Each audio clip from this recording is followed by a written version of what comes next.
The gods do not build cages, they build families, and then they wait for the blood to turn against itself.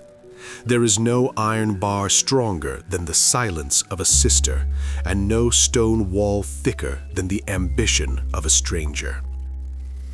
In the high starlit terraces of Knossos, the air was thick with the scent of jasmine and the salt of the sea. To a visitor, it was a paradise of marble and gold, a testament to the power of King Minos. But inside the heart of Princess Ariadne, there was only the smell of dust and the faint copper tang of old blood rising from the floorboards. She was the daughter of a king who used terror as currency, a girl who had watched her father's power grow alongside the hunger of the creature in the pit.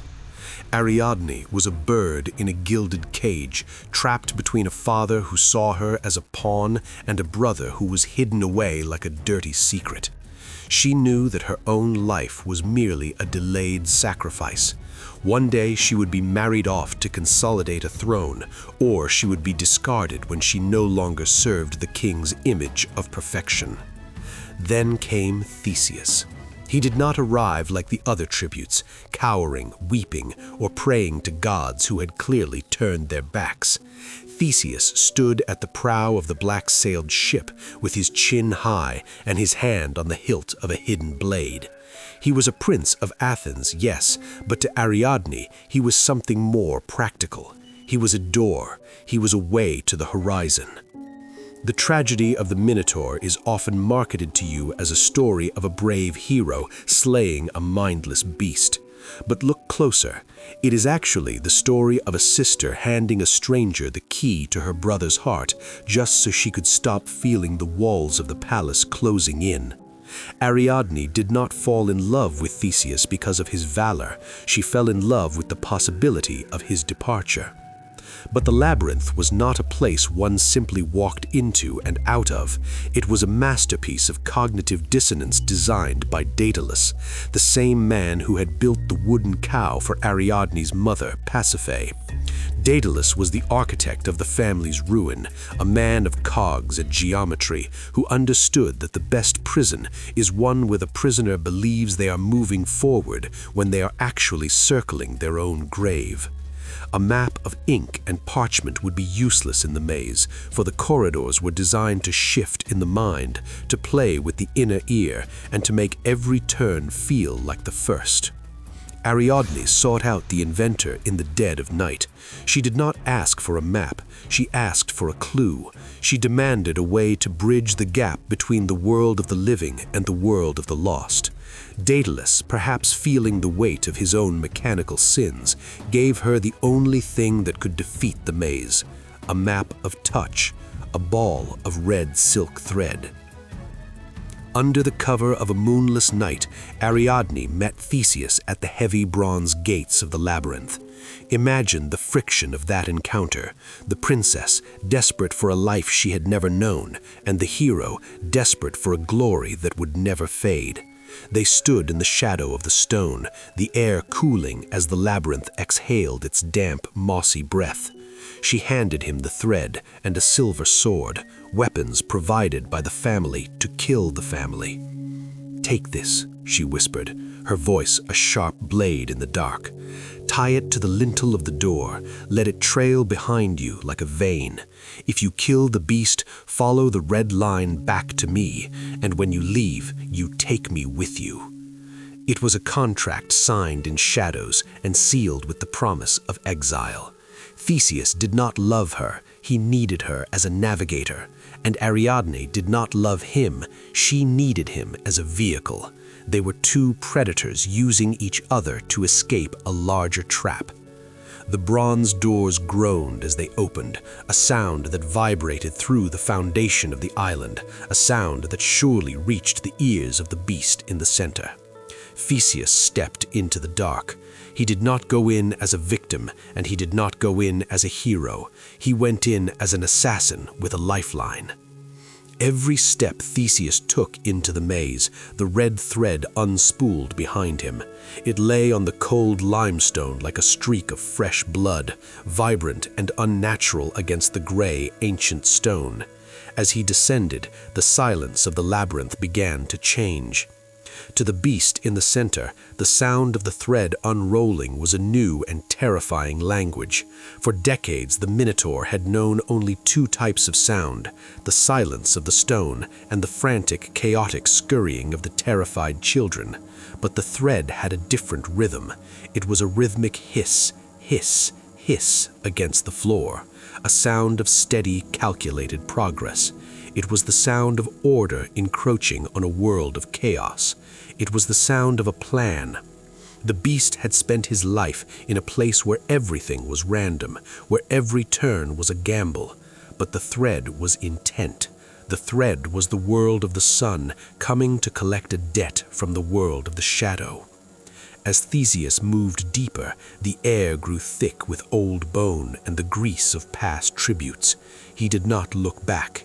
He followed his own shadow, guided by the red line that connected him to the heartbeat of the girl waiting at the gate. He was the only person in the history of the world to enter that place with the absolute certainty of leaving it. He had turned the labyrinth into a simple corridor. In the center of the maze, the creature that was once a boy, the prince who had been given honey bread and then locked away, stood up. His massive bull-like head tilted to the side. He smelled the iron of the sword. He smelled the jasmine and sea salt on the thread. He felt the vibration of a footfall that was not running away, but running toward him. For the first time in his life, the Minotaur did not feel the pangs of hunger. He felt a cold, sharp prick of fear. He realized that the red line was not just a map for the intruder, it was a noose for the resident. The hunter was no longer the one with the horns. The hunter was the man who had brought the light of the outside world into the dark. The thread is taut.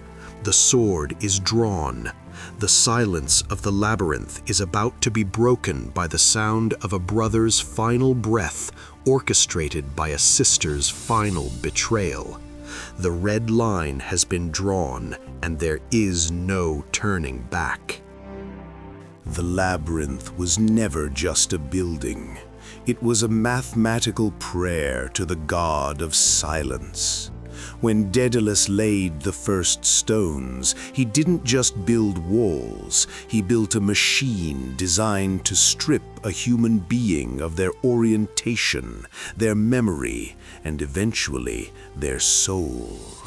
To enter the maze is to enter a digestive tract made of limestone, a place where the sun is a myth, and the only reality is the rough, cold texture of the rock against your palm. Theseus stepped past the bronze threshold, and the world of the living vanished. The first thing the maze takes is your sense of scale. Without a horizon, the mind begins to hallucinate. The corridors of Knossos were narrow, tall, and perfectly uniform. There were no windows, no torches, and no landmarks. There was only the clue, that single thin strand of red silk trailing from Theseus's left hand.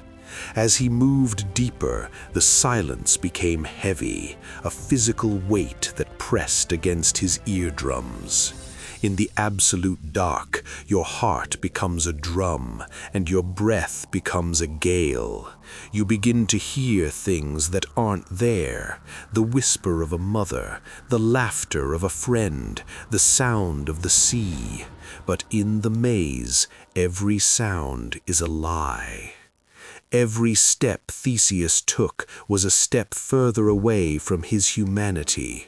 He was a prince, a warrior, a hero, but in the dark he was just a warm-blooded thing moving through a cold-blooded world.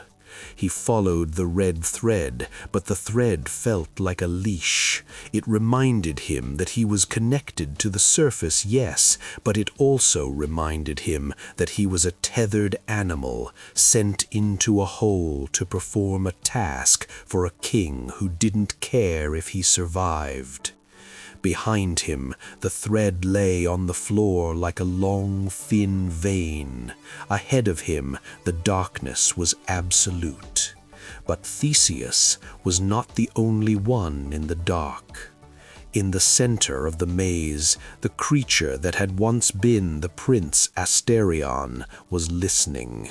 For years, the Minotaur had lived in a world of pure vibration.